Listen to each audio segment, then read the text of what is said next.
নবী করিম সাল্লাল্লাহু আলাইহি ওয়াসাল্লাম ইন্তেকাল করলেন। এরপরে ক্ষমতায় এলেন হযরত আবু বকর, প্রধান বিচারপতি হলেন হযরত ওমর। ইতিহাস লিখছে ফামাকাতা আমান কামিলান ফালাম ইয়াখতাসিম ইলাইহি ইসনান। 1 বছর পার হয়ে গেল, হযরত ওমরের বিচারালয় একটা লোক বিচার চাইতে আসে নাই। আছে পৃথিবীতে কোন ইতিহাস এরকম যে 1 বছরে কোর্টে মামলা হয় না? বলেন আপনারা, আছে? হযরত ওমর রাদিয়াল্লাহু তাআলা আনহু হযরত আবু বকরের কাছে গিয়ে বললেন, মা হাজাতা বি ইনদা কওমিন মুমিনিনা ইয়া খলিফাত রাসূলিল্লাহ, হে আল্লাহর রাসূলের খলিফা, এই দেশে একটা বিচারকের দরকার কি? তিনি জিজ্ঞেস করলেন, লিমাযা? কই যে আমি তো 1 বছর থাকলাম, খালি বসে বসে কাঠখড়ি গুনলাম, কেউ বিচার চাইতে আসলো না। হযরত আবু বকর জিজ্ঞেস করলেন, তোমার কাছে যে কেউ বিচার চাইতে আসলো না, তার কারণ কি? তিনি বললেন, দীনুহুমুন নাসিহা, এই জাতির দিন হচ্ছে নাসিহা করা, পরস্পরের কল্যাণ কামনা করা। ওয়া মানহাজুহুমুল কুরআন, আর তাদের সংবিধান হচ্ছে কোরআন। ওয়া আমালুহুম আলা আমরি বিল মারুফ ওয়ান নাহয়ু আনিল মুনকার, আর এই জাতির আমল হলো ভালো কাজের আদেশ করা, অন্যায় কাজ থেকে মানুষকে বিরত রাখা। কুল্লু ওয়াহিদিন মিনহুম ইয়ারিফু হাদ্দাহু ফায়াকিফু ইনদাহু, আর এর প্রত্যেকটি ব্যক্তি তার সীমারেখা চেনে, আল্লাহর হদ সীমারেখা চেনে এবং সেই সীমারেখার কাছেই সে দাঁড়িয়ে যায়। সুতরাং এই যখন এই জাতির অবস্থা, ফাফিমা হুম ইয়াখতাসিমুনা ইলাইয়া ইয়া খলিফাত রাসূলিল্লাহ সাল্লাল্লাহু আলাইহি ওয়াসাল্লাম, এই যখন জাতির অবস্থা, সেই জাতি মামলা করতে আসবে কেন? সুবহানাল্লাহ। মামলা নাই, মোকদ্দমা নাই, এমন একটি সমাজ নবী করিম সাল্লাল্লাহু আলাইহি ওয়াসাল্লাম তৈরি করেছেন। এবং এই সমাজে মানুষকে উপার্জনের জন্য তাগিদ দেওয়া হতো, চুপ করে বসে থাকতে পারবে না, কাজ করে খাও। কি করে খাও? বলেন, কি করে খাও? কাজ করে খাও। হাত যে এইভাবে করে নেয়, এই হাতের কোনো দাম নাই, এভাবে করে তিনি দেয়, সেই হাতের দাম বেশি। সুবহানাল্লাহ। আল্লাহ রাব্বুল আলামিন বলেন, ফাইদা কুদিয়াতিস সালাতু ফান্তাশিরু ফিল আরদি ওয়াবতাগু মিন ফাদলিল্লাহ, নামাজ যখন পড়া হয়ে গেল, ছড়িয়ে পড়ো আমার ময়দানে, ক্ষেত খামারে, অফিসে, আদালতে, রুজি কামাই করো, বসে থেকো না। রাসূলুল্লাহ বলেছেন, ইদা সাল্লাইতুমুল ফাজরা ফালা তানুমু আন তালবে আরযাকুকুম, ফজরের নামাজ যখন পড়া হয়ে বসে থেকো না, ফালা তানুমু, ঘুমায়ো না, আন তালবে আরযাকুকুম, রুজি কামাবার জন্য মাঠে ময়দানে নেমে যাও। হযরত ওমর রাদিয়াল্লাহু তাআলা আনহু মসজিদে নববীতে ফজরের নামাজ পড়ে দেখলেন এক গ্রুপ লোক সেখানে বসা। জোহরের সময় দেখলেন সেই লোকগুলি বসা, আসরও দেখলেন, মাগরিবেও দেখলেন, এশাও দেখলেন। প্রশ্ন করলেন, তোমরা যে এখানে বসা, তোমরা কারা? গতকাল ফজর থেকে আজকে এশা পর্যন্ত দেখতেছি, তোমরা কারা? তারা বললো যে আমরা এখানে আল্লাহর জিকির আজগার করি, দূর থেকে আসছি। খাও কি? যে কিছু লোকেরা আমাদেরকে রান্না বান্না করে খাও, আমরা আল্লাহর জিকির করি তো এই জন্য রান্না বান্না করে আমাদের খাওয়াই যায়। হযরত ওমর বলছেন, তোমাদের মতো অলসগুলোরে যে খাওয়ায়, তোমাদের থেকে ওই লোকগুলির মর্যাদা আল্লাহর কাছে অনেক বেশি। তবে মনে রাখো, আগামীকাল ফজরের পরে যদি এই জায়গায় তোমাদেরকে বসে থাকতে দেখি, ব্যাট মেরে মসজিদের নববী থেকে বের করুন। কাজ করো। ইসলাম কাজের প্রতি উৎসাহিত করেছে এবং ধনাঢ্য লোককে দায়িত্ব দিয়েছে, অফি আমওয়ালিহিম হাক্কুল লিসাইল ওয়াল মাহরুম, ধনীদের উচিত গরিবদের অধিকার আদায় করে দেওয়া। তাই লা ইয়াকুনা দুলাতাম বাইনাল আগনিয়াই মিনকুম, যাতে করে তোমাদের সম্পদগুলি গুটিগত কুরুচের ভিতরে যেন পঞ্জীবিত হয়ে না থাকে। নবী করিম সাল্লাল্লাহু আলাইহি ওয়াসাল্লাম তার রাষ্ট্র ব্যবস্থার মধ্যে একটি ব্যাংক তৈরি করেছিলেন। ব্যাংকের নাম ছিল বাইতুল মাল। বলুন, ব্যাংকের নাম কি ছিল? বাইতুল মাল। এই বাইতুল মাল ইনগ্রাল সেশন, ওপেনিং সেশন, এই বাইতুল মাল ব্যাংকে রাসূলুল্লাহ উদ্বোধন করলেন। উদ্বোধন করার সময় তিনি বললেন, মান তারাকা দায়নান আও দিয়ান ফালাইয়া, আমার রাষ্ট্রের ভেতরে কোন মানুষ যদি ঋণগ্রস্ত হয়ে মারা যায় আর তার ঋণ পরিশোধের কোন সুযোগ যদি না থাকে তার ছেলে মেয়ের কাছে, তার বউয়ের কাছে, তাহলে তার অসহায় সমস্ত এতিম বাচ্চা পরিবারের লোকগুলি আর ঋণ পরিশোধের দায়িত্ব আমি মুহাম্মদ সাল্লাল্লাহু আলাইহি সাল্লাম আমার কাঁধে উঠাইয়া নিলাম। এটি ছিল সোশ্যাল ওয়েলফেয়ার স্টেট, একটি কল্যাণ রাষ্ট্র। এই পৃথিবীতে কল্যাণ রাষ্ট্রের কনসেপশন সর্বপ্রথম যিনি দিয়েছেন আধুনিক রাষ্ট্র প্রতিষ্ঠান রূপকার বিশ্বনবী মুহাম্মদ রাসূলুল্লাহ সাল্লাল্লাহু আলাইহি ওয়াসাল্লাম। তাই রাষ্ট্র ছিল সুখী, সমৃদ্ধ, চুরি নাই, ডাকাতি নাই, মাস্টারি নাই, সাদাবাজি নাই। এই দৃশ্য যখন কাফেরেরা দেখলো, তখন কাফেরেরা মনে করলো যে আমরা তো খামোখাই রাসূলের সাথে বিরোধিতা করেছি, উনি তো আমাদের শত্রু না। তখন অবস্থাটা কি হলো? আল্লাহ রাব্বুল আলামিন এই পরিস্থিতিতে সূরা নসর নাজিল করলেন। মদিনার শেষ জীবনের ইযা জাআ নাসরুল্লাহি ওয়াল ফাতহু, জানেন না এই সূরাটা?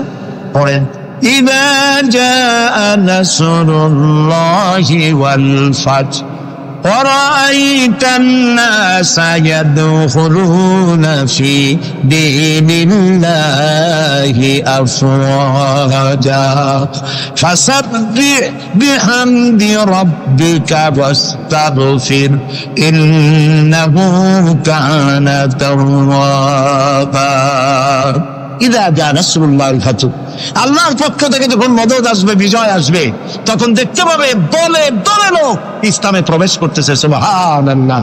মদিনার জীবনের শেষ দিকে আর ভূখণ্ডে একটা কাফেরও ছিল না, সবাই পড়েছে লা ইলাহা ইল্লাল্লাহু মুহাম্মাদুর রাসূলুল্লাহ।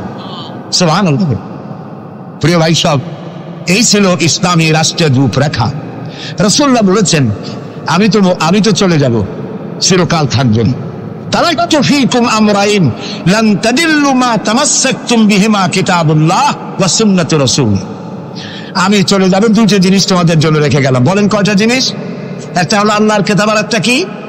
সুন্নাতুর রাসূল। এই দুইটা জিনিস রেখে গেলাম। মারির দাঁত দিয়ে কামড়ে ধরো, তাহলে পৃথিবীতে তোমরা বিচ্ছিন্ন হবে না, ধ্বংস হবে না। সুবহানাল্লাহ। প্রিয় ভাই সব, নবী করিম সাল্লাল্লাহু আলাইহি ওয়াসাল্লাম দুটি জিনিস রেখে গেলেন। কয়টা রাখলেন বলেন? দুইটা। চেন চলে কয়টা লাইন দিয়া? বলেন, দুইটা লাইন। দুইটা লাইনের উপরে চেন চলে। চেন কি? কতগুলি কম্পার্টমেন্ট, এর মধ্যে মানুষ বসে, মাল সামান নিয়ে মানুষ বসলো। চাকার দূরত্ব আর লাইনের দূরত্ব যদি সমান থাকে, তাহলে কমলাপুর থেকে ছাড়বে, চিটাগং চলে যাবেন আরামসে, সব বুঝে ঘুমাইতে ঘুমাইতে, ঠিক কিনা? বোঝেন কথা? কিন্তু মাঝখানে যদি চাকাগুলো একটু ছেড়ায় যায়, ফাঁক বেশি হয়ে যায়, অথবা লাইন যদি একটু দেখা হয়ে যায়, তাহলে ট্রেন কি চলবে? কি হবে? অ্যাক্সিডেন্ট হলে যাত্রীরা কি হবে? মারা যাবে, মালপত্র সব শেষ হয়ে যাবে, ঠিক না? সুতরাং এটা যেমন বুঝলেন, আমরা আজ ছিলাম বেহেশতে, আসলাম দুনিয়া। আল্লাহ রাব্বুল আলামিন এই দুনিয়াবাসীদেরকে জান্নাতে নিতে চান, সুবহানাল্লাহ বলে। এই জন্য দুইটা লাইন করে দিয়েছেন। দুইটা লাইন রাসূলুল্লাহ পেতে দিয়ে গেলেন। একটার নাম হলো কোরআন, আর একটার নাম হাদিস। আর আপনার আমার দেহ, এই দেহগুলিকে ধরেন কম্পার্টমেন্ট, বগি, ট্রেনের বগি। এই বগি, এই ট্রেন, এই দেহ নামক বগিকে চালাবার জন্য কতগুলি চাকা দরকার। সেই চাকা হলো অর্থনীতির চাকা, রাজনীতির চাকা, সমাজনীতির চাকা, স্বরাষ্ট্রনীতির চাকা, পররাষ্ট্রনীতির চাকা। এই সব চাকাগুলি কোরআন হাদিস নামক দুইটা লাইনের উপরে যদি ছেড়ে দেন, কোরআন হাদিস অনুযায়ী যদি চালান, দেহ নামক গাড়ি দুনিয়া থেকে ছাড়বে, লাস্ট ডেস্টিনেশন আল্লাহর জান্নাতে চলে যাবে। আর যদি দেহ নামক এই গাড়িকে চালাতে গিয়া রাজনৈতিক চাকা যদি দৌড় দেয় ইংল্যান্ডের দিকে, সংস্কৃতির চাকা যদি দৌড় দেয় ভারতের দিকে, গণতন্ত্রের চাকা যদি দৌড় দেয় আমেরিকার দিকে, তাহলে দেহ নামক গাড়ির কি হবে? অ্যাক্সিডেন্ট অবধারিত। কথাটা কি বোঝা কঠিন না সহজ? সুতরাং আসুন, কোরআনের, আল্লাহ রসুলের বলা ওই কোরআন আর ওই হাদিস, এই দুইটা নিয়ে আমাদের জীবনকে পরিচালিত করতে চেষ্টা করি। এবং এই চেষ্টা ফলবতী হতে পারে পার্লামেন্টে। 1000 বছর ওয়াজ করে যা করতে না পারবেন, পার্লামেন্টে যদি কোরআনের পক্ষের লোকেরা মেজরিটি হয়, তাহলে 1000 বছর ওয়াজের তুলনায় একটা বিল পাশ করলে অতি তাড়াতাড়ি তা হয়ে যায়। এই জন্য জনগণকে সেভাবে তৈরি হতে হবে, প্রস্তুতি নিতে হবে এবং বুঝতে হবে কোরআনের আইন ছাড়া সন্ত্রাস দুর্নীতি নির্মূল হবে না, হবে না, হবে না। ডক্টর শহীদুল্লাহ যখন ডক্টরের ডিগ্রি করে দেশে ফিরলেন, তো লোকেরা মনে করলো ডক্টর হয়ে আসছে। পুরান ঢাকার লোকেরা সবাই গেল তার কাছে জ্বর, সর্দি, ব্রঙ্কাইটিস, টাইফয়েড, নিউমোনিয়ার ওষুধ আনার জন্য। তিনি যে এত বুঝাইতে চেষ্টা করলেন যে আমি ওষুধের ডাক্তার না, আমি ভাষার ডাক্তার। পুরান ঢাকার লোকেরা কইল ডক্টর হইছে মগর ওষুধ দিবার পারে না। ডক্টর মরহুম শহীদুল্লাহ তিনি বক্তৃতা করতে গিয়ে বলতেন শিক্ষিত লোকদেরকে, উনি তো সাধারণ লোকদের মধ্যে বক্তৃতা করতেন না, শিক্ষিত লোকদের মধ্যে বক্তৃতা করতে গিয়ে বলতেন, তোমরা যতই শিক্ষা গ্রহণ করো, ব্রিফকেস ভর্তি করে যত ডক্টরের ডিগ্রি আনো না কেন, এই কিতাবের জ্ঞান যদি না থাকে তোমরা পণ্ডিত, তবে তোমরা মূর্খ পণ্ডিত। এই কিতাবের জ্ঞান যদি থাকে তাহলে তোমরা সত্যিকারের পণ্ডিত হইতে পারবা। সেই কিতাবখানার নাম কি? আমি আজ আপনাদের সামনে এই কোরআন থেকে সেই কথাগুলি বলবো ইনশাআল্লাহ। আপনারা দোয়া করেন যেন বলতে পারি। আমি আল্লাহর কাছে নিজেকে সমর্থ করতেছি, সুবহানাকা লা ইলমা লানা ইল্লা মা আল্লামতানা। আল্লাহ তাআলা, আমার তো কোনো জ্ঞান নাই, আমি তো লোকেরা আমাকে মুফাসসিরে কোরআন বলে, কিন্তু আমি তো জানি আমি কি, আমি কোরআনের একজন ছাত্র মাত্র। এই লাখো জনতাকে তোমার কোরআন থেকে বলা তৌফিক দান করে দিও, বলি আমিন। প্রিয় ভাই সব, শয়তানের ওয়াসওয়াসা থেকে আসুন আগে পানা চেয়ে নি। সবাই পড়েন আমার সাথে, আউযু বিল্লাহি মিনাশ শাইতানির রাজীম, বিসমিল্লাহির রাহমানির রাহিম। বিতাড়িত মজদুর শয়তানের ওয়াসওয়াসা থেকে আল্লাহর কাছে পানা চাই, বলেন আমিন। পরম করুণাময় আল্লাহ রাব্বুল আলামিন নামে শুরু করছি। আল্লাহ তাআলা আমাদেরকে সৃষ্টি করে অন্ধকারে ছেড়ে দেননি। কি বলেন, অন্ধকারে ছেড়ে দিয়েছেন? কেউ কেউ বলে যে না, আল্লাহ তাআলা কি রাস্তা করেছেন? আল্লাহ তাআলা রাস্তা তৈরি করেছেন, এটা আপনাদের বুঝতে হবে। পাহাড়ি এলাকায় আপনি যদি হারায় যান, সেখানে কোনো গভর্নমেন্ট রাস্তা করে নাই, কিন্তু আল্লাহ তাআলা গিরিপথ তৈরি করে রাখছেন। মরুভূমির মধ্যে যদি হারিয়ে যান, সেখানেও আপনি দিক নির্দেশনা পাবেন। সমুদ্রের ভিতরে যদি আপনি হারিয়ে যান, কোনো নাবিক যদি হারায়, দিনের বেলায় সেটা কম্পাস দিয়ে চললো, রাতের বেলায় তার চলার জন্য আকাশে আল্লাহ তারকা খচিত করে রেখেছেন, যাতে নাবিকরা হারিয়ে না যায়। যে আল্লাহ রাব্বুল আলামিন পাহাড়ি এলাকার ভিতরে মানুষ যেন হারিয়ে না যায়, এজন্য পাহাড়ের ভিতরে গিরিপথ তৈরি করলেন। মরুভূমির ভিতরে চলার জন্য দিকের নির্দেশনা দিলেন। সমুদ্রের ভিতরে নাবিক যাতে না হারায়, আকাশে তারকা আল্লাহ তাআলা খচিত করে রাখলেন। সেই আল্লাহ রাব্বুল আলামিন পৃথিবীতে মানুষ চলাফেরা করবে, মানুষ জন্মগ্রহণ করে মৃত্যু পর্যন্ত চলার জন্য তার অর্থনীতি প্রয়োজন, রাজনীতি প্রয়োজন, সমাজনীতি প্রয়োজন, তার শিক্ষানীতি প্রয়োজন। জীবনের এই নীতিমালার বাঁকে বাঁকে মোড়ে মোড়ে সে হারায় যাবে। আল্লাহ তাআলা এমনকি তার বান্দার প্রতি আচরণ করতে পারেন না। সেজন্য রব্বুল আলামিন বান্দা পৃথিবীতে যেন সঠিক পথে চলতে পারে, এজন্য তার জীবনের প্রত্যেকটি মোড়ে মোড়ে বাঁকে বাঁকে আল্লাহ তাআলা কোরআনের আলো, নূরের আলো আল্লাহ জ্বালিয়ে রেখেছেন। আল্লাহ তাআলা বলেন, قد جاءكم من الله نور وكتاب مبين। قد جاءكم من الله نور। ও পৃথিবীর মানুষেরা শোনো, অবশ্যই আমি আল্লাহর পক্ষ থেকে তোমাদের জন্য এসেছে আলো, ওয়া কিতাবুম মুবিন, আর দিয়েছি আমি একটা স্পষ্ট কিতাব, সুস্পষ্ট কিতাব। তোমাদের সৃষ্টি করে আমি অন্ধকারে ফালাই দেই নেই, আমি একটা আলো দিছি। সেই আলোটা কি? সূর্য? সেটি কি চন্দ্র? না, সেটি চন্দ্র নয়, সেটি সূর্য নয়। সেই আলোটির নাম হলো মুহাম্মাদুর রাসূলুল্লাহ সাল্লাল্লাহু আলাইহি ওয়াসাল্লাম। জীবনের এমন কোন দিক এবং বিভাগ নাই যেখানে আল্লাহ তাআলা মুহাম্মদ সাল্লাল্লাহু আলাইহি সাল্লামকে আদর্শ বানান নাই। সুবহানাল্লাহ বলুন। আমি তার কথাই আজকে আপনাদেরকে বলবো ইনশাআল্লাহ। বলি ইনশাআল্লাহ। প্রিয় ভাই সব, এই পৃথিবীতে আল্লাহ রাব্বুল আলামিন সব থেকে দুর্বল করে সৃষ্টি করেছেন মানব গোষ্ঠীকে। মানুষেরা সব থেকে দুর্বল। আপনি বলতে পারেন যে কেমনি আমরা দুর্বল হইলাম, এত মারামারি করি তারপরেও দুর্বল? হ্যাঁ, তারপরেও দুর্বল। যেমন গরু, সে তার আত্মরক্ষার জন্য মাথায় 2টা শিং পাইছে, আমরা কেউ শিং পাইনি, আমরা দ্রুতগতি করতে পারিনি, ঠিক না? কথা কন না কেন? কুকুরে কামড়াইতে পারে, কুকুরের কাজ কুকুরে করেছে, কামড় দিয়েছে পায়, তাই বলে কি কুকুরে কামড়ানো মানুষের স্বভাব? পায়? মানুষ কি কুত্তার গায়ে কামড় দিতে পারবে? ওই রকমের শক্তিশালী দাঁত মানুষের আল্লাহ দেন নাই।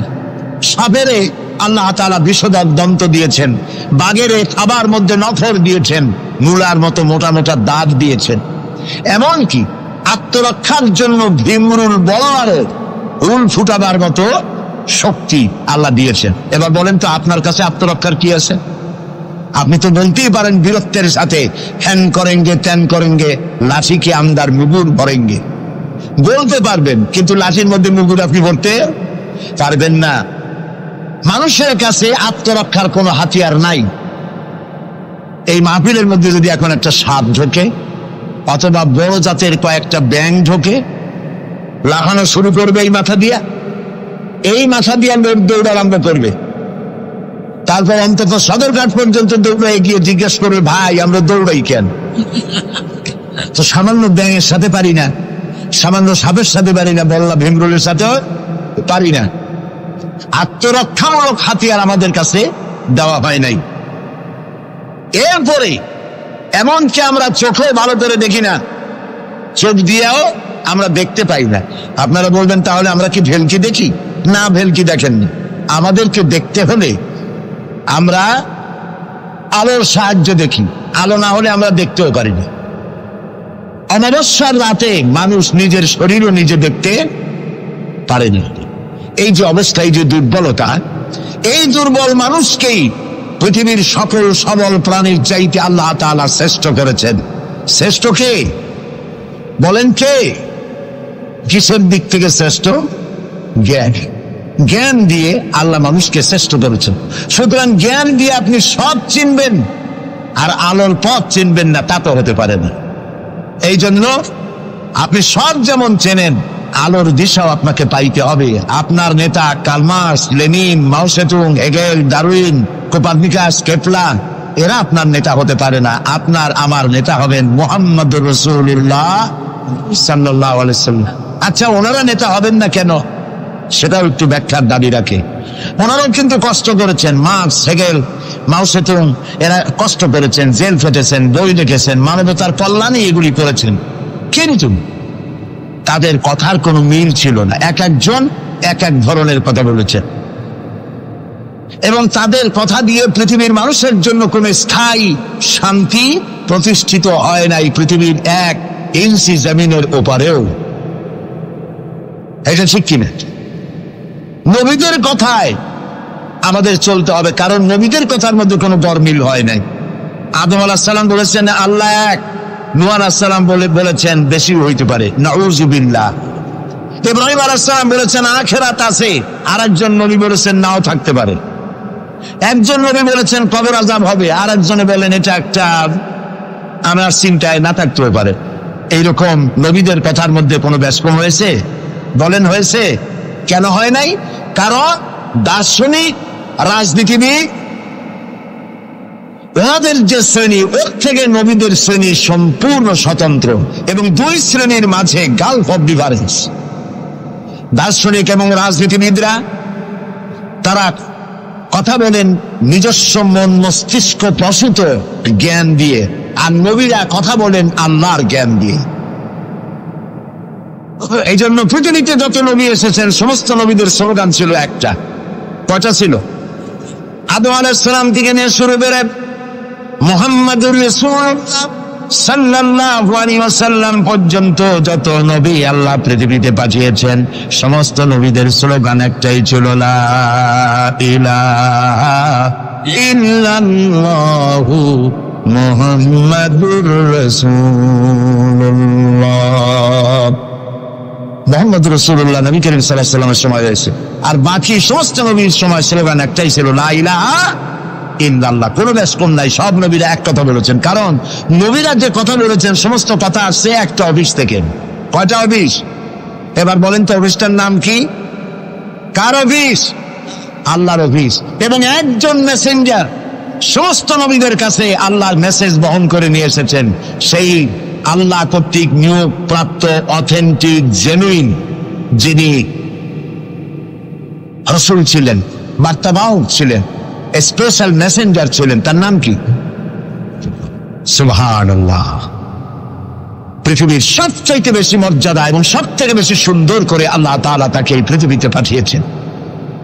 তিনি যখন পৃথিবীতে আসলেন, পৃথিবীটা কি ছিল? চুরি, ডাকাতি, জেনা, ব্যভিচার, হত্যা, ধর্ষণে ভরপুর মরাজাতি। ওই যে বলেছিলাম মরাজাতি, এই মরাজাতিটারে কেমনে জিতে বানানো যায়, রাসূলুল্লাহ সেই চেষ্টা করলেন। 40 বছর বয়স হলে হেরা পাহাড় থেকে নেমে এনে কবি বলছেন, উতর কর গারে হেরা সে সুয়ে কওম আয়া, উতর কর গারে হেরা সে সুয়ে কওম আয়া, और एक नुस्खे किमिया साथ लाया। হেরা পাহাড় থেকে নবীজি নেমে এলেন, সাথে আনলেন পরশ পাথর, নাম কি? কোরআন। হেরা পাহাড় থেকে নেমে আসলেন, হাতে আনলেন পরশ পাথর। এই পরশ পাথরের ছোঁয়া যখন লাগলো, ওমরের মতো পাথর সোনার টুকরা হয়ে গেল। সুবহানাল্লাহ। যারা ছিল নারী জাতির ইজ্জত, সতীত্ব, সংগ্রামের জম, তারা হয়ে গেল নারী জাতির পাহারাদার। সুবহানাল্লাহ বলুন। কোরআন মরা জাতিকে জিন্দা করছে। আহারে কপাল, সেই কোরআন শরীফ দিয়ে তাবিজ লিখি আমরা। আরে বাবা, বাংলাদেশে ইমদাদিয়া লাইব্রেরি, ওসমানিয়া লাইব্রেরি, কতগুলি লাইব্রেরি হয়েছে চকবাজার এলাকায়। আমি তাদেরকে অনুরোধ করব, আপনারা এই আকামটা কখনো করবেন না। ভালো কাজটা করতেছেন, বইপত্র ছাপেন, কিন্তু কোরআন শরীফের মধ্যে আপনারা তাবিজ ঢুকাইছেন। তাদের লেখা, তাদের ছাপানো কোরআন শরীফের মধ্যে দেখা যায় সূরা ইউসুফের নকশা, সূরা মরিয়মের নকশা, সূরা মায়েদার নকশা, ইয়াসিনের নকশা, এবং লেখা আছে এই নকশা ব্যবহার করলে মাথা ভালো হবে, ওই নকশা ব্যবহার করলে বিয়ে হবে তাড়াতাড়ি, এই নকশা ব্যবহার করলে তাড়াতাড়ি বাচ্চা হবে। কোথায় পেয়েছি? কোরআন শরীফ তাবিজের জন্য নাজিল হয় নাই, বিশ্বাস করুন মুসলমান। সুতরাং নকশা আঁকায়া কোরআন শরীফে ছাপানো আল্লাহর কালামের সাথে বেয়াদবি। যারা এই কাজটি করছেন, আমি তাদেরকে অনুরোধ করি, আল্লাহর রাস্তায় এই কাজ বন্ধ করে দিন, আর তওবা করুন। কোথায় পেলেন? সূরার কতগুলি নকশা বানাইছেন, 577, 1372, 1940। এদিকে কেমনে হইল সূরা ফাতিহা? বিসমিল্লাহরে বানাইছে 786। এটা তো আপনারা সকলেই জানেন, ঠিক না? বিসমিল্লাহ উদ্দিন লেখে কেনা 786, কপালে যা আছে হোক। প্রিয় ভাই সব, 10 লক্ষ বার যদি 786 লেখেন, একবার বিসমিল্লাহর সমান হবে না। বিসমিল্লাহর মধ্যে 19টা অক্ষর আছে, কয়টা? আর আল্লাহ রাসূল কি বলেছেন? আল্লাহর নবী বলেছেন, কোরআনে কারীমের প্রত্যেকটি অক্ষরে যখন পড়বে বান্দা 10টা করে নেকি হবে। বিসমিল্লাহির রহমানির রহিম পড়েন আমার সাথে, বিসমিল্লাহির রহমানির রহিম। রাসূলুল্লাহর ওয়াদা অনুযায়ী আমার সাথে যখনই পড়লেন বিসমিল্লাহির রহমানির রহিম, একটা অক্ষরে 10, 19টায় 190টি নেকি আমাদের আমলনামায় লেখা হয়ে গেছে। কাজে এই নকশা দিয়ে যারা তাবিজের ব্যবসা করে, কিয়ামতে অবশ্যই আসামি হতে হবে। যারা কোরআনকে তাবিজের কাজে ব্যবহার করেছেন, আল্লাহর কাছে দায়ী হতেই হবে। কারণ মানুষকে আপনারা বোঝাতে চেষ্টা করেছেন কোরআন তাবিজের কিতাব, অথচ কোরআন এসেছিল একটি সমাজ, একটি রাষ্ট্র বিপ্লব করার জন্য। রাসূলুল্লাহ হচ্ছেন পৃথিবীতে সুন্দর সুখী সমৃদ্ধশালী আধুনিক রাষ্ট্রের শ্রেষ্ঠ রূপকার। এবং এই কোরআন দিয়ে তিনি এমন এক রাষ্ট্র বিনির্মাণ করেছিলেন যেখানে চুরি ছিল না, ডাকাতি ছিল না, জেনা ছিল না, ব্যভিচার ছিল না, হত্যা ছিল না, ধর্ষণ ছিল না, সন্ত্রাস মুক্ত সমৃদ্ধি একটি সুখী সমাজ তৈরি করেছিলেন নবী করিম সাল্লাল্লাহু আলাইহি ওয়াসাল্লাম। প্রিয় ভাই সব, বড় আফসোস লাগে সেই কোরআনে শুধু চুমাই খাই, বুকেই লাগাই, আর এই কোরআন শরীফ নিয়ে আমরা কাজে লাগাইতে পারলাম না। এটা ঠিক কিনা? কোরআনকে কাজে লাগাইতে পারছি? পারি নাই। কোরআন শরীফ খালি ঝুলে ঝুলে পড়ি। দেখেন, রমজান মাসে আমাদের দেশের লোকেরা ব্যক্ত করে, ভাই তোমার বাড়ি কি হয়েছে জানি না, আমার পুতের বউ 7 খতম, আমার মেয়ে ক্লাস 9-এ পড়ে, ও 3 খতম, ওর মায় 13 খতম, আর আমি নিজে এমনি এমনি খতম। আপনি প্রতিযোগিতা করে কোরআন শরীফ খতম করবেন, এই জন্য নাযিল হয়েছে কোরআন শরীফ। আপনি কি বিশ্বাস করেন? কোন কোন সাহাবী সূরা বাকারা শেষ করতে সময় লেগেছে 2 বছর 3 বছর। কেন পড়তে পারতেন না? তিনি সময় লাগলো কেন? এই জন্য সময় লেগেছে, এক একটি আয়াত তারা তেলাওয়াত করেছেন। শুনতেছেন কথা? এক একটি আয়াত তেলাওয়াত করেছেন, অর্থ বুঝেছেন, ব্যাখ্যা বুঝেছেন, জীবনের উপরে আমল করেছেন, এরপর আরেকটা আয়াত পড়েছেন, বুঝেছেন, আমল করেছেন, তারপরে আরেকটা পড়েছেন। এইরকম করে করে কোরআন তেলাওয়াত করে জীবনের উপরে আমল করার পর সাহাবীরা যখন রাস্তা দিয়ে হাঁটতেন, মানুষেরা দেখতো যেন কোরআন হেঁটে যাচ্ছে। আরে আজ পৃথিবীতে আমরা মায়ের খাবো না কেন? আমি তো বলি বুশের মতো আরো 2-4টা বুশ আসা দরকার। মাইল আমাদের খাওয়াই দরকার। দুনিয়ার সব জাতি চেনা যায়, মুসলমান চেনা যায় না। প্রিয় ভাই সব, নবী করিম সাল্লাল্লাহু আলাইহি ওয়াসাল্লাম এই পরশ পাথর নিয়ে আসলেন। ওমর আসতেন রাসূলকে হত্যা করতে। চিন্তা করেন, নবী হত্যা করতে আসে, কত বড় জাহেল সেই ওমর। আর ওমর ছিলেন কি হইলেন বলেন? কি সোনা ডায়মন্ড হয়ে গেলেন। আল্লাহু আকবার বলেন। আমার রাসূল বললেন, আমার পরে লা নবিয়্যা বাদি ওয়ালা রাসূলা, আমার পরে নবীও হবে না, রাসূলও হবে না। কিন্তু আমার পরে যদি আল্লাহ কাউকে নবী বানাতেন, ওমর অবশ্যই নবী হয়ে যেতেন। আল্লাহু আকবার। প্রিয় ভাই সব, ওমর রে জাহালাত থেকে কয়লার খনি ছিল ওমর, সেইখান থেকে ডায়মন্ড বানাই দিল আল্লাহ তাআলা। কি দিয়ে বানাইলেন? কোরআন। আমরা কিন্তু এর কাছেও যাইতে পারলাম না, খালি চুমা দিলাম আর তাবিজ বানাই গলায় ঝুলাইলাম। এই কোরআন শরীফ আমরা একটা কাপড় দিয়ে পেঁচাই রাখি। আমাদের ঘরে কাপড় দিয়ে কোরআন অনেকের বাড়িতে পেঁচানো আছে, আছে না? এই কাপড়টা যদি মাটিতে পড়ে যায়, যদি পাও লাগে, তাহলে আমরা আটকে উঠি, ঠিক না? কাপড়টা উঠাই কি করি? চুমা দিই। একটা কাপড় আটকে কিছু না, এখানে তো টেবিলেও কাপড় আছে, আমার পায়ের তলেও কাপড় আছে, আমার পরনেও কাপড় আছে, ঠিক না? আপনাদের আছে না? তো এগুলো পাও লাগবে তো আমি আটকে উঠি না। কোরআন শরীফের সাথে যে কাপড়টা ছিল ওটা পড়ে গেলে পাও লাগলে আটকে উঠি এবং অপরাধ বোধের সৃষ্টি হয়, ঠিক কিনা? কেন হয়? কারণ এই কাপড়টা কোরআনের সাথে কিছুদিন জড়ানো ছিল। কয়েকটা দিন কোরআনের সাথে জড়িয়ে থাকার কারণে একটা কাপড়ের টুকরার ইজ্জত যদি বাড়ে, ইজ্জত যদি বেড়ে গেল, যাদের জন্য কোরআন নাজিল হইল ওদের ইজ্জত বাড়লো না। আমাদের ইজ্জত বাড়ছে। আমাদের ইজ্জত যদি বাড়বে তাহলে ইরাকে বুশেরা আমাদের মারে কেন? আমাদের ইজ্জত যদি বাড়ে তাহলে শ্যারন প্যালেস্টাইনে আমাদের মারে কেন? আমাদের ইজ্জত যদি বাড়ে তাহলে কাশ্মীরে ভারতের কাফের সরকার আমাদের মারে কেন? আলজেরিয়ায়, বসনিয়ায়, চেচনিয়ায়, এরিত্রিয়ায়, সারা পৃথিবীতে আমরা মার খাচ্ছি। তাহলে কি এই কথা বুঝবো যে কোরআন থাকবে যে জাতির কাছে, কোরআনের কারণেই তারা মার খাবে? আল্লাহ কি বলে শুনি। আল্লাহ রাব্বুল আলামিন বলেন, তাহা মা আনজালনা আলাইকাল কুরআনা লিতাশকা। ও নবী, কোরআন আমি এই জন্য নাজিল করি নাই যে কোরআন আপনাকে ভাগ্য বিপর্যস্ত করে দেবে, হতভাগ্য বানাই দেবে। কোরআন এই জন্য নাজিল করি নাই। কোরআন নাজিল করেছে এই জন্য কোরআনের ধারক বাহক যারা হবে তারা শাসিত হবে না, গোটা বিশ্বকে তারা শাসন করবে। এই জন্য এসেছিল কোরআন, কারণ কোরআন দিয়ে শাসন করলেই মানুষেরা নিরাপত্তা পাবে। নারীর অধিকার কে দিল? এই কোরআন দিয়েছে। শ্রমিকের অধিকার কে দিল? এই কোরআন দিয়েছে। কৃষক, মজুর, সাদা এবং কালো মানুষের ব্যবধান কে দূর করলো? এই কোরআন করেছে। সুবহানাল্লাহ। এই কোরআনের মধ্যে কি কি আছে? এর মধ্যে রাজনীতি আছে, অর্থনীতি আছে, সমাজনীতি আছে, দর্শন আছে, এর মধ্যে পররাষ্ট্রনীতি আছে, স্বরাষ্ট্রনীতি আছে। বিজ্ঞান আছে বলে এ কোরআন বিজ্ঞানের বই নয়। ইতিহাস আছে বলে এ কোরআন ইতিহাসের বই নয়। রাজনীতি আছে বলে এটা রাজনীতির কিতাব নয়। অর্থনীতি আছে বলে এটা অর্থনীতির কিতাব নয়। তাহলে প্রশ্ন হবে এটা কি? এটা হচ্ছে মানুষের জীবন পরিচালনার জন্য যত নীতি প্রয়োজন, সমস্ত নীতির মূল নীতি যে কিতাবে লেখা হয়েছে সেই কিতাবের নাম আল কোরআন। প্রিয় ভাই সব,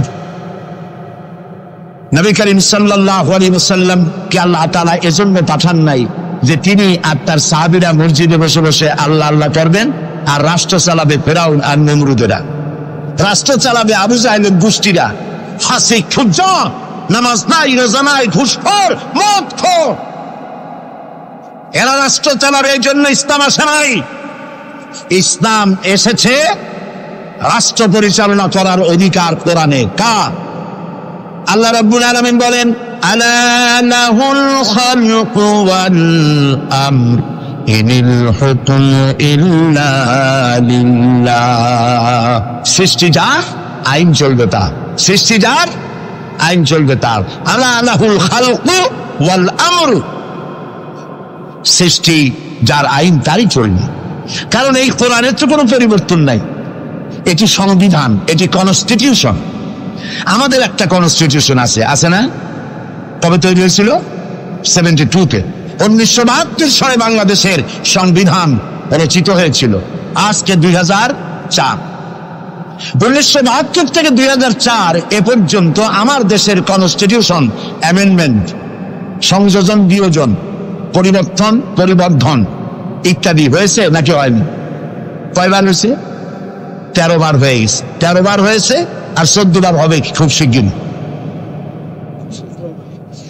তাহলে স্বাধীনতার 32 বছরের ভিতরে যদি সংবিধান 14 বার পরিবর্তন হয়, সংশোধন হয়, এই রেশিও অনুযায়ী 100 বছর যদি যায়, তাহলে কম্বলের লোম বাঁচলে থাকবে কিছু? এটাও একটি সংবিধান। এটার নাম কি? সংবিধান, মানবতার সংবিধান। এটি শুধু মুসলমানদের জন্য নয়। কোন মুসলমান দাবি করতে পারবে না কোরআন একমাত্র আমার কিতাব? না। আল্লাহ তাআলা শুরুতেই বলে দিয়েছেন, হুদাল লিন-নাস, হুদাল লিল-মুত্তাকিন, হুদাল লিন-নাস, হাযা বায়ানুল লিন-নাস। পৃথিবীর সমস্ত মানব গোষ্ঠীর জন্য হেদায়েতের সর্বশেষ কিতাবের নাম কি? কোরআন শরীফ। প্রিয় ভাই সব, 1400 বছর বা 1500 বছর হয়ে গেছে কোরআনের বয়স। পরিবর্তন হয়েছে কয়বার? কয়বার হয়েছে? কিয়ামতের আগ পর্যন্ত আর কয়বার হবে? একবারও হবে না। কারণ এই কিতাব আসছে কার কাছ থেকে?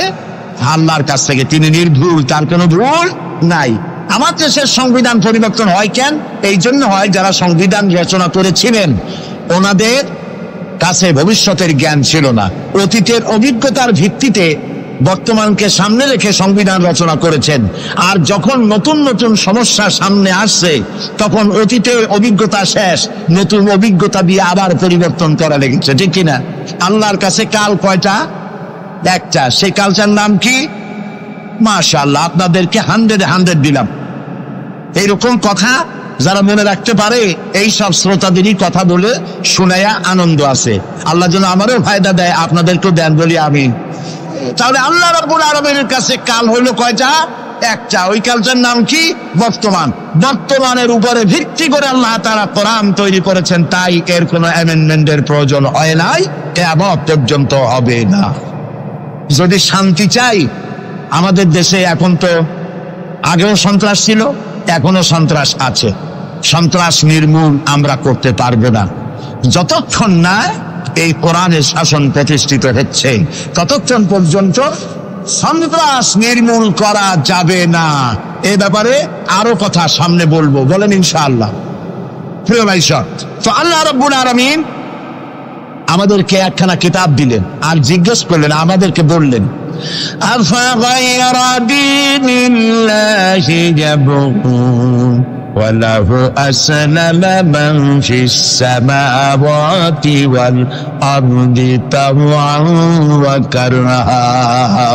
আফাগায়রা দীনিল্লাহি ইয়াবগুন, আল্লাহর দেওয়া জীবন ব্যবস্থাকে ছেড়ে দিয়ে মানুষের তৈরি করা, অন্যের তৈরি করা কোন জীবন বিধান তোমরা তালাশ করো নাকি? আল্লাহ প্রশ্ন করছো। ওয়ালাহু আসলামা মান ফিস সামাওয়াতি ওয়াল আরদ, অথচ আকাশে যা আছে, জমিনে যা আছে, আনুগত্যের মস্তক সবাই অবনত করে দিয়েছে আমি আল্লাহর সামনে। সুবহানাল্লাহ।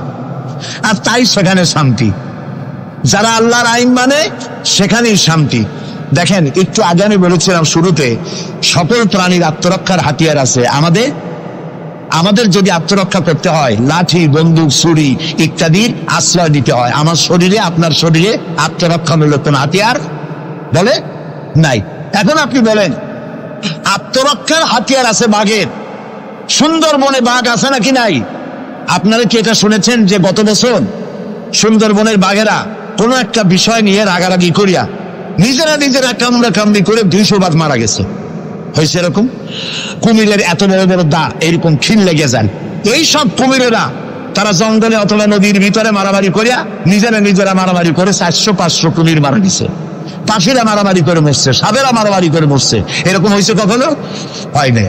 বরং আমি বলতে চাই, এই পৃথিবীতে বাঘে, সাপে, কুমিরে, হাঙ্গরে, সিংহে যত না মানুষ মেরেছে, মানুষেরা নিজেরাই তার থেকে 1,00,000 গুণে বেশি মানুষ মেরেছে। ওদের মধ্যে শান্তি আছে, আমাদের মধ্যে শান্তি নেই। ওরা আল্লাহর আইন মানে, মানুষ আল্লাহর আইন অমান্য করে, আর সেই জন্যই মানুষকে অশান্তি পোহাতে হয়। এই অশান্তি থেকে বাঁচতে হলে পথ কি? আল্লাহ রাব্বুল আলামিন বলেন, ইত্তাবিউ মা উনজিলা ইলাইকুম মির রাব্বিকুম ওয়া লা তাত্তাবিউ মিন দুনিহি আউলিয়া। ইত্তাবিউ মা উনজিলা ইলাইকুম মির রাব্বিকুম, আনুগত্য করো, অনুসরণ করো, অনুকরণ করো ওই জিনিসের যা তোমার রবের পক্ষ থেকে নাজিল হয়েছে। কি নাজিল হয়েছে বলেন? এইটার অনুসরণ করো। ওয়ালা তাত্তাবিউ মিন দুনিহি আউলিয়া। আর তোমাদের নেতারা যা কিছু তোমাদের জন্য বানিয়েছে তার অনুসরণ করো না। মানব রচিত আইনে শান্তি নাই। আল্লাহ তাআলা বলছেন, আমার বান্দারা, ইত্তাবিউ মা উনজিলা ইলাইকুম মির রাব্বিকুম, আল্লাহর পক্ষ থেকে যে কিতাব আসছে এইটার অনুসরণ করো, এটার মধ্যে সব আছে। নবী করিম সাল্লাল্লাহু আলাইহি ওয়াসাল্লাম এটাকে দিয়েছিলেন যেভাবে, সেইভাবে করতে হবে। আমরা কি নবীকে সেই মর্যাদা দেই? না দেইনি। মুহাম্মদ সাল্লাল্লাহু আলাইহি ওয়াসাল্লামকে মনে করেছি অন্যান্যরা যেমন নেতা, মুহাম্মদ সাল্লাল্লাহু আলাইহি ওয়াসাল্লাম এইরকম একজন ধর্মীয় নেতা। কোরআন শরীফকে মনে করেছি বাইবেল যেমন ধর্মগ্রন্থ, কোরআন ওইরকম একটা ধর্মগ্রন্থ। আমি আপনাদেরকে বলতে চাই, এই কোরআন একটি মুকাম্মাল নিজামে হায়াতের নাম। জীবনের সব কথা আল্লাহ তাআলা এখানে বলে দিয়েছেন। এই জন্য গতানুগতিক ভাবে ধর্মীয় পুস্তক নয়। আর মুহাম্মদ সাল্লাল্লাহু আলাইহি ওয়াসাল্লাম গতানুগতিক ভাবে কোন ধর্মীয় নেতা নন। তিনি হচ্ছেন আদর্শ, পৃথিবীর সব মানুষের জন্য আদর্শ নেতা, এক সফল রাষ্ট্রনায়ক, আল্লাহ রাসূল। সুবহানাল্লাহ। নবী করিম সাল্লাল্লাহু আলাইহি ওয়াসাল্লাম রাষ্ট্র প্রতিষ্ঠা করেছেন, ইসলামের রাষ্ট্র। তার বুনিয়াদ কি? ওয়াতাসিমু বিহাবিলিল্লাহি জামিআন ওয়া লা তাফাররাকু। ঐক্যবদ্ধভাবে আমার রজ্জুকে, আল্লাহর রশিকে মজবুত করে ধারণ করো। কে বলতেছেন? আল্লাহ। নবী করিম সাল্লাল্লাহু আলাইহি ওয়াসাল্লাম যে রাষ্ট্র পরিচালনা করেছিলেন, সেখানে কোনো জাতি, বর্ণ ও আঞ্চলিকতাকে গুরুত্ব দেওয়া হয় নাই। সেখানে গুরুত্ব দেওয়া হয়েছে হাবলুল্লাহ। হাবলুল্লাহ মানে কি বলেন? আল্লাহর রশি। বলেন আপনারা, হাবলুল্লাহ মানে কি? আল্লাহর রশি। আল্লাহর রশি কি? এটাকে রশি বলা হইল কেন? বলবো এটাকে রশি বলা হইল কেন? আমরা ছিলাম বেহেশতে। কোথায় ছিলাম? পড়ে গেছি কোথায়? ধরুন এটা একটা কুয়া, দুনিয়াটা কি? কুয়া। বেহেশতে থেকে পড়ে গেছি কুয়ার মধ্যে। এখন কুয়ায় পতিত মানুষ উঠাবার জন্য সব থেকে ভালো কি? বাঁশ। কুয়ায় পতিত মানুষ উঠাবার জন্য কোন জিনিস সব থেকে ভালো? রশি। আল্লাহ তাআলা কোরআন নামক একটা রশি ফেলাই দিলেন। পড়ে গেছে দুনিয়ায়। আমি চাই তোরা আবার তোদের হারানো বাড়িতে ফিরে আয়। এখন এটা রশি আল্লাহ ভালাই দিলেন। কুয়ার মানুষ উঠাবার জন্য রশি সব থেকে ভালো, তবে রশির দুইটা শর্ত লাগবে। শর্ত কয়টা? দুইটা। এক নম্বরের শর্ত হলো রশি যেন পচা পাটের দড়ি না হয়, তাহলে পরে নিচে যারা ছিঁড়ে পড়বে উপরে যে টান দিয়ে উঠাইতে যাবে, ছিঁড়া গিয়া প্রতিত মানুষের দাঁতটা ছিল ওগুলো ভাঙিয়ে শেষ হয়ে যাবে। তাহলে দড়ি কি হইতে হবে? মজবুত। দুই নম্বর, যিনি ধরে টান দিবেন তার হাত হতে হবে মজবুত, তা না হলে পরে যত মানুষ ছিঁড়ে পড়বে ওই হাত থেকে যদি দড়ি ফসকে যায়, যাও চান ছিল তাও শেষ। উপরে ধরে আছেন কে? রশির অভাব প্রান্ত। আল্লাহর রশি কি পচা পাটের দড়ি? এর থেকে মজবুত দড়ি আর আছে? এই দড়ির অপার প্রান্তে ধরেছেন কে? যেটা পৃথিবীর সব মানুষ একত্রিত হয়ে এই রশি ধরো। আল্লাহ তাআলা বলেছেন অপার প্রান্ত ধরে হারানো বাড়ি জান্নাতে ফিরাই দেবেন। নবী করিম সাল্লাল্লাহু আলাইহি ওয়াসাল্লামের এটাই ছিল তার রাষ্ট্র প্রতিষ্ঠার মূলনীতি। কোরআন ধরো, কোরআন বোঝো। এই কোরআন দিয়ে তিনি একটি বিচার ব্যবস্থা চালু করলেন কোরআন দিয়ে। রাসূলুল্লাহ এখন প্রেসিডেন্ট, রাসূলুল্লাহ এখন কি? প্রেসিডেন্ট। দেখেন বিচার কেমনে হচ্ছে। আল্লাহ রাব্বুল আলামিন কোরআনের আয়াত দিয়ে বিচার ব্যবস্থা কন্ট্রোল করে দিলেন। বিচারে কারো পক্ষপাতিত্ব করা যাবে না। ওয়াইযা হাকামতুম বাইনান নাসি আন তাহকুমু বিল আদল। আল্লাহ তাআলা বলেন তোমরা যখন লোকদের মাঝে বিচার করবে, সুষ্ঠু বিচার করবে, ভালো ফয়সালা করবে, সুবিচার করবে। আর বিজাতীয়দের ব্যাপারে, অমুসলিমদের ব্যাপারে বিচার করতে গিয়ে তাদের উপরে জুলুম করবে না। ওয়ালা ইয়াজরিমান্নাকুম শানাআনু কওমিন আলা আন তা'দিলু। বিচার করতে গিয়ে হিন্দু, খ্রিস্টান, বৌদ্ধ, মুসলমান না, এই চিন্তা করে অমুসলিমদের উপরে বিচার করবে না। বিচার করতে হবে, সে বিচার যদি মুসলমানদের গায়ে লাগে তাও লাগুক, বিচার হতে হবে সুবিচার। প্রিয় ভাই সব, এই বিচারের ভিতরে জেনাকারের শাস্তি আছে। জেনাকারের শাস্তি কি হবে? চোরের শাস্তি কি হবে? আল্লাহ তাআলা বলে দিলেন আস-সারিকু ওয়াস-সারিকাতু ফাকতাউ আইদিয়াহুমা। চোর পুরুষ হোক আর নারী হোক, উভয়ের হাত কেটে দাও। এই আইনটা কার? বলে আল্লাহ তাআলার আইন। এই আইনকে কিছু কিছু লোক বলে এইটা নাকি বর্বর আইন, বলেন নাউযুবিল্লাহ। আল্লাহর আইনকে যদি কেউ বর্বর আইন বলে তার ঈমান থাকে? আর ঈমান তো নাই, থাকবে কি? আল্লাহ বলছেন হাত কেটে দাও। এখন যারা এটার বিরুদ্ধে তারা বলে কি জানেন? ওদের তো বলা হয় বুদ্ধিজীবী। কি জীবী? বুদ্ধিজীবী। আর বুদ্ধির ঠেলায় যত বুদ্ধিজীবী আছে বাংলাদেশে দেখবেন মাথায় কারো চুল নাই। বুদ্ধির জ্বালায় চুল টুল সব শেষ। চতুর্দিকে কিছু আছে স্টেডিয়ামের মতো, চতুর্দিকে দর্শক মাস্টারে খালি। এরা বলে কি? এরা বলে চোরের হাত কাটা আইন বর্বর আইন। হাত কাটলে ও তো গরিব মানুষ, চুরি করছে, হাতটা কাটলে ওর ছেলে মেয়ে না খাই মরবে, সবাই হবে ভিক্ষু। এটা আইন হলো? ওই বেটারা জানে না চোরের হাত কাটা আইন রাসূলুল্লাহর মক্কি জিন্দেগিতে নাজিল হয় নাই। এই আইন নাজিল হয়েছে রাসূলুল্লাহ যখন মদিনায় প্রেসিডেন্ট। খাওয়া, পড়া, শিক্ষা, চিকিৎসা, বাসস্থানের গ্যারান্টি দেওয়া হয়ে গেছে। কারো খাবারের অভাব নাই, পড়ার অভাব নাই। এই সময় আয়াত নাজিল হলো। এখন তো যদি চুরি করে তাহলে বোঝা যাবে এটা তার পেশা অথবা নেশা। পেটের জ্বালায় তো চুরি করেনি। কাজে এখন যদি কেউ চুরি করে হাত কেটে দাও। হযরত ওমর রাদিয়াল্লাহু তাআলা আনহু বলেছেন তার জামানায় একবার দুর্ভিক্ষ হয়েছিল মদিনায়। তিনি বলেছিলেন এখন যদি কোন চোর ধরা পড়ে এই অবস্থায় যে পেটের জ্বালায় চুরি করছে, এটা যদি প্রমাণিত হয় তাহলে হাত কাটা আইন চালু করবা না। তার মানে ইসলাম আগে দেয় পেটে, তারপরে দেয় পিঠে। এই জন্য ইসলামী সরকার তার কাজই হলো জাতির উপরে, দেশবাসীর উপরে ইনসাফ করা, তাদের প্রয়োজন মিটিয়ে দেওয়া। এটা হচ্ছে তাদের দায়িত্ব। সেই দায়িত্ব করে ইসলাম।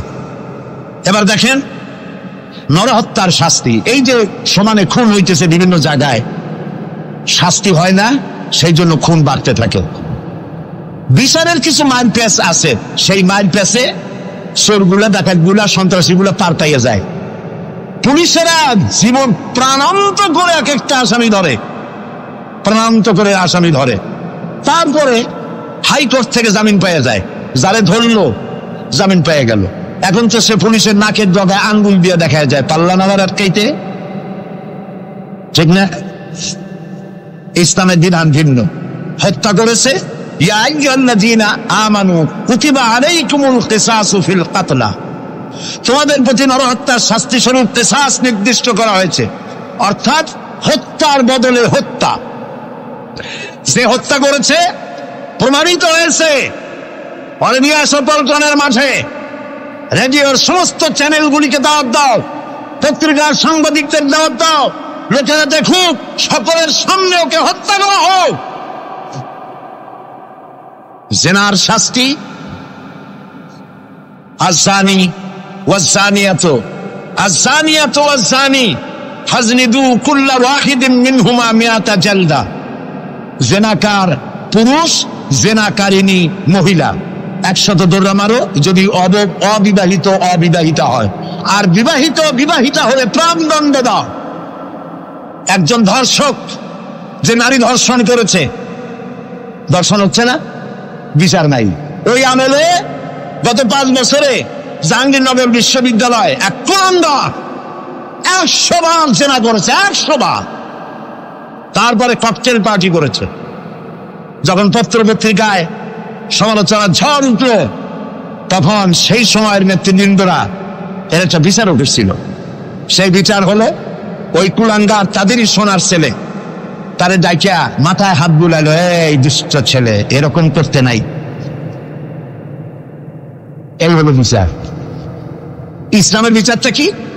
ইসলামের বিচার হয়েছে ধর্ষক প্রমাণিত হয়েছে, নিয়ে আসো ময়দানে, চতুর্দিকে লোকেরা পাথর নিয়ে দাঁড়াও, পাথর মেরে ওর গায়ের গোস্ত, হাড্ডি, চর্বি, চামড়া, রক্ত বাতাসের সাথে উড়ায় দাও।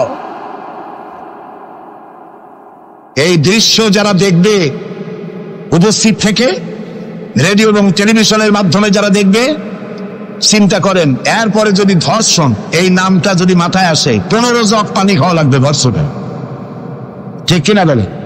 এই বিচারটা কার? চিল্লাবেন। নবী করিম সাল্লাল্লাহু আলাইহি ওয়াসাল্লাম পৃথিবীর সফল শ্রেষ্ঠ রাষ্ট্রনায়ক, কোরআনের এই বিচার পদ্ধতি দিয়ে একটি সুন্দর সমাজ বিনির্মাণ করেছিলেন, যেখানে চুরি নাই, ডাকাতি নাই, জেনা নাই, হত্যা নাই, ধর্ষণ নাই, সব বন্ধ। প্রিয় ভাই, সব আল্লাহর কথা, রাসূলের কথা, ইতিহাসের কথা বলছি। আলহামদুলিল্লাহ বলেন। নবী করিম সাল্লাল্লাহু আলাইহি ওয়াসাল্লাম ইন্তেকাল করলেন, এরপরে ক্ষমতা এলেন হযরত আবু বকর, প্রধান বিচারপতি হলেন হযরত ওমর। ইতিহাস লিখছে, ফামাকাতা আমান কামিলান ফালাম ইয়াখতাসিম ইলাইহি ইসনান। 1 বছর পার হয়ে গেল, হযরত ওমরের বিচারালয় একটা লোক বিচার চাইতে আসে নাই। আছে পৃথিবীতে কোন ইতিহাস এরকম যে 1 বছরে প্রতি মামলা হয় না? বলেন আপনারা, আছে? হযরত ওমর রাদিয়াল্লাহু তাআলা আনহু হযরত আবু বকরের কাছে গিয়ে বললেন, মা হাজাতা বি ইনদা কওমিন মুমিনিনা ইয়া খলিফাত রাসূলিল্লাহ, হে আল্লাহর রাসূলের খলিফা, এই দেশে একটা বিচারকের দরকার কি? তিনি জিজ্ঞেস করলেন, লিমাযা? কই যে আমি তো 1 বছর থাকলাম, খালি বসে বসে কাঠখড়ি গুনলাম, কেউ বিচার চাইতে আসলো না। হযরত আবু বকর জিজ্ঞেস করলেন, তোমার কাছে যে কেউ বিচার চাইতে আসলো না, তার কারণ কি? তিনি বললেন, দীনুহুমুন নাসিহা, এই জাতির দিন হচ্ছে নসিহা করা, পরস্পরের কল্যাণ কামনা করা। ওয়া মানহাজুহুমুল কুরআন, আর তাদের সংবিধান হচ্ছে কোরআন। ওয়া আমালুহুম আল আমরু বিল মারুফ ওয়ান নাহয়ু আনিল মুনকার, আর এই জাতির আমল হলো ভালো কাজের আদেশ করা, অন্যায় কাজ থেকে মানুষকে বিরত রাখা। কুল্লু ওয়াহিদিন মিনহুম ইয়ারিফু হাদ্দাহু ফায়াকিফু ইনদাহু, আর এর প্রত্যেকটি ব্যক্তি তার সীমারেখা চেনে, আল্লাহর হদ সীমারেখা চেনে, এবং সেই সীমারেখার কাছেই সে দাঁড়িয়ে যায়। সুতরাং এই যখন এই জাতির অবস্থা, ফাফিমা হুম ইয়াখতাসিমুনা ইলাইয়া ইয়া খলিফাত রাসূলিল্লাহ সাল্লাল্লাহু আলাইহি ওয়াসাল্লাম, এই যখন জাতির অবস্থা, সেই জাতি মামলা করতে আসবে কেন? সুবহানাল্লাহ। মামলা নাই, মোকদ্দমা নাই, এমন একটি সমাজ নবী করিম সাল্লাল্লাহু আলাইহি ওয়াসাল্লাম তৈরি করেছেন। এবং এই সমাজে মানুষকে উপার্জনের জন্য তাগিদ দেওয়া হতো, চুপ করে বসে থাকতে পারবে না, কাজ করে খাও। কি করে খাও বলেন? কি করে খাও? কাজ করে খাও। হাত যে এইভাবে করে নেয়, এই হাতের কোনো দাম নাই, এভাবে করে তিনি দেয়, সেই হাতের দাম বেশি। সুবহানাল্লাহ। আল্লাহ রাব্বুল আলামিন বলেন, ফাইদা কুদিয়াতিস সালাতু ফান্তাশিরু ফিল আরদি ওয়াবতাগু মিন ফাদলিল্লাহ। নামাজ যখন পড়া হয়ে গেল, ছড়িয়ে পড়ো আমার ময়দানে, ক্ষেত খামারে, অফিসে, আদালতে, রুজি কামাই করো, বসে থেকো না। রাসূলুল্লাহ বলেছেন, ইদা সাল্লাইতুমুল ফাজরা ফালা তানুমু আন তালবে আরযাকুম। ফজরের নামাজ যখন পড়া হয়ে বসে থেকো না, ফালা তানুমু, ঘুমায়ো না, আন তালবে আরযাকুম, রুজি কামাবার জন্য মাঠে ময়দানে নেমে যাও। হযরত ওমর রাদিয়াল্লাহু তাআলা আনহু মসজিদে নববীতে ফজরের নামাজ পড়ে দেখলেন এক গ্রুপ লোক সেখানে বসা। জোহরের সময় দেখলেন সেই লোকগুলি বসা, আসরও দেখলেন, মাগরিবেও দেখলেন, এশাও দেখলেন। প্রশ্ন করলেন, তোমরা যে এখানে বসা, তোমরা কারা? গতকাল ফজর থেকে আজকে এশা পর্যন্ত দেখতেছি, তোমরা কারা? তারা বললো যে আমরা এখানে আল্লাহর জিকির আজগার করি, দূর থেকে আসছি। খাও কি? যে কিছু লোকেরা আমাদেরকে রান্না বান্না করে খাও, আমরা আল্লাহর জিকির করি তো এই জন্য রান্না বান্না করে আমাদের খাওয়াই যায়। হাজরা তোমার বলছেন, তোমাদের মতো অলসগুলোরে যে খাওয়ায়, তোমাদের থেকে ওই লোকগুলির মর্যাদা আল্লাহর কাছে অনেক বেশি। তবে মনে রাখো, আগামীকাল ফজরের পরে যদি এই জায়গায় তোমাদেরকে বসে থাকতে দেখি, ব্যাট মেরে মসজিদের নববী থেকে বের করুন। কাজ করো। ইসলাম কাজের প্রতি উৎসাহিত করেছে এবং ধনাঢ্য লোককে দায়িত্ব দিয়েছে, অফি আমওয়ালিহিম হাক্কুল লিসাইল ওয়াল মাহরুম। ধনীদের উচিত গরিবদের অধিকার আদায় করে দেওয়া, তাই লা ইয়াকুনা দুলাতাম বাইনাল আগনিয়াই মিনকুম, যাতে করে তোমাদের সম্পদগুলি গুটিগত কুরুচের ভিতরে যেন পঞ্জীবিত হয়ে না থাকে। নবী করিম সাল্লাল্লাহু আলাইহি সাল্লাম তার রাষ্ট্র ব্যবস্থার মধ্যে একটি ব্যাংক তৈরি করেছিলেন। ব্যাংকের নাম ছিল বাইতুল মাল। বরুণ ব্যাংকের নাম কি ছিল? বাইতুল মাল। এই বাইতুল মাল ইনগ্রাল সেশন, ওপেনিং সেশন, এই বাইতুল মাল ব্যাংকে রাসূলুল্লাহ উদ্বোধন করলেন। উদ্বোধন করার সময় তিনি বললেন, মান তারাকা দায়নান আও দিয়ান ফালাইয়া।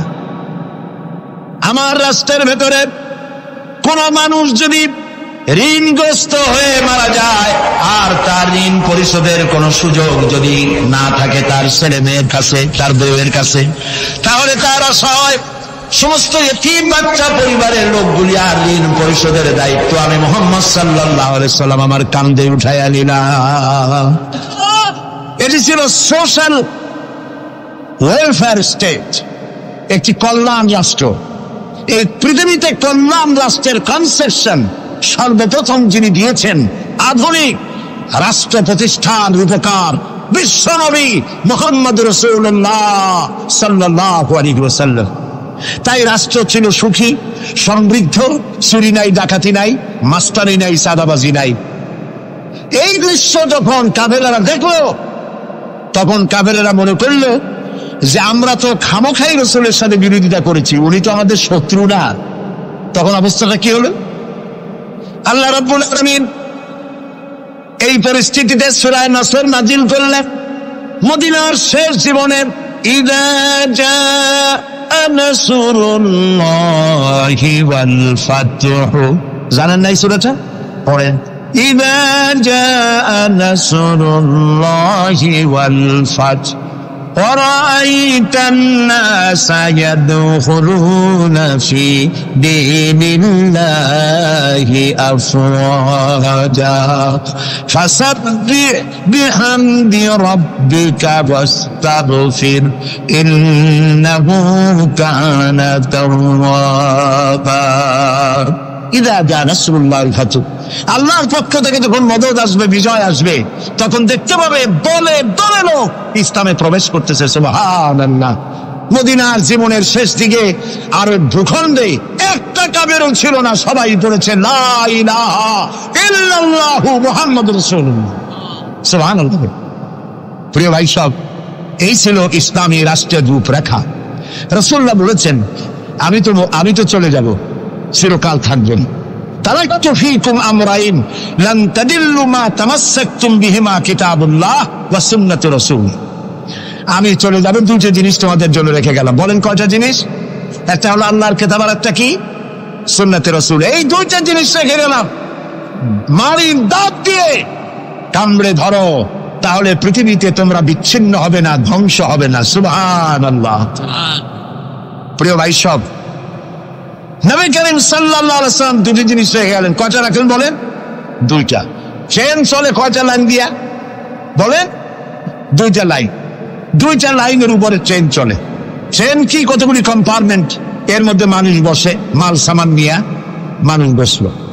চাকার দূরত্ব আর লাইনের দূরত্ব যদি সমান থাকে, তাহলে কমলাপুর থেকে ছাড়বে, চিটাগং চলে যাবেন আরামসে, সব বুঝে ঘুমাইতে ঘুমাইতে, ঠিক কিনা?